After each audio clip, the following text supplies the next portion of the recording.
слушајќи ги представниците на стопанскиот сектор на нашиот град, мислам дека се најдуваме една апсурдна ситуација,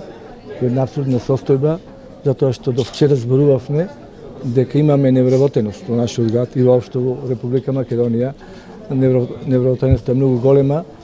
не знаеме како да се справиме во сето тоа, а сега во еден момент дојдовме во ситуација дека немаме доволно работна сила. Тоа нешто не кореспондира со реалноста. Мислам дека треба да најдеме начин како тоа да го изменаџираме и државата, и општината, и сите стопански субјекти, за да најдеме начин да не ни се одлева нашата млада работна сила во странство, а уште повеќе да направиме услови и амбиент, да најдеме начин да останат овде, да направиме услови во смисла да сите тие млади кои што имаат кадровско решение свое, да се понудат на нашите фирми. Јас знам сега дека, ова морам малку да го вулгаризирам, нашите фирми имаја на располагање кадар од секој можен тип и ги бираат тие до сега пред малку. Ама дојдоа се во ситуација да не можат и основните потреби да ги задоволат со стручен кадар. Јас мислам дека и во една прилика со представниците на поголемите компании разговарав дека треба да најден начин, налик како ова што се случи, што го кажа сега директорот на Тутунски комбинат заедно со Филип Морис, направија некоја заедничка работа што со вложувањето на $80,000 на Филип Морис во средното училиште Ристе Ристички Личко, каде што му е потребен таков кадар од металостручната работа, да сите други компании да направат, еве сега почнува школската година, треба да најдат начин да направат услови да партиципираат во нивната едукација, во нивното студирање, затоа што ако им се даде стипендија на тие млади деца соодветна, адекватна и доволна, за наредниот период да се вратат и да имаат обврска и стимул да останат во нашите фирми. Тоа е еден од начините кој што мислам дека треба понатаму да се применува. И оваа година, да кажеме, почната и не можеме да направиме такви услови. Ама за народната година мора да направиме план од сите стопански субјекти, колку машинобравари му се потребни,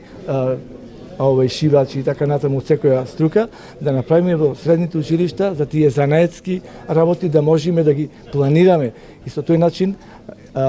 помалку ќе имаме одлив на млади сили во надвор од државата, а тоа ќе биде и поттик да се зголеми цената на трудот во наши услови. Јас гледам дека сега и другите компании што се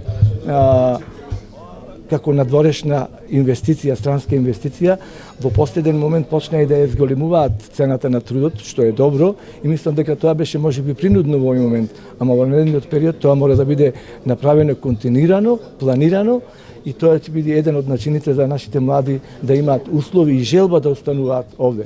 Втората работа што сакам да напомнам, гледајќи целокупната општествено-политичка ситуација во државата, нели сега е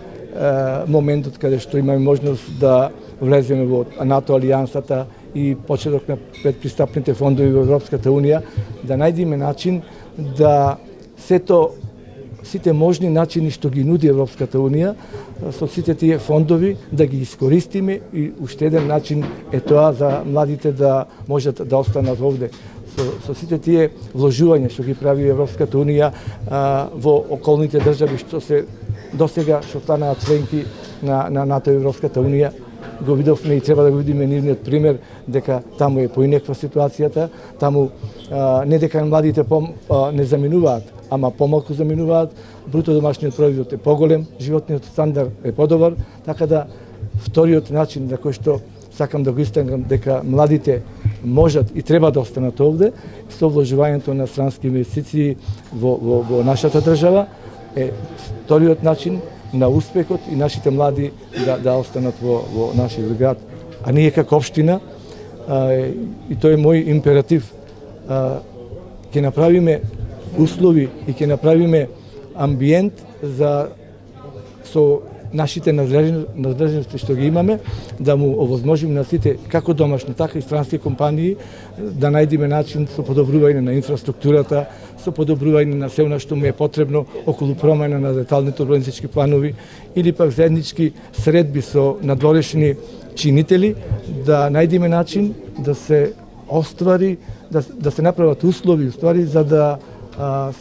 имаме повеќе вработувања, цената на трудот да биде повисока и на тој начин постепено, ама сигурно да направиме амбиент за младите да може да останат во нашата држава, во нашиот град, а и стопанските субјекти да можат добро и редовно да ја работат својата работа.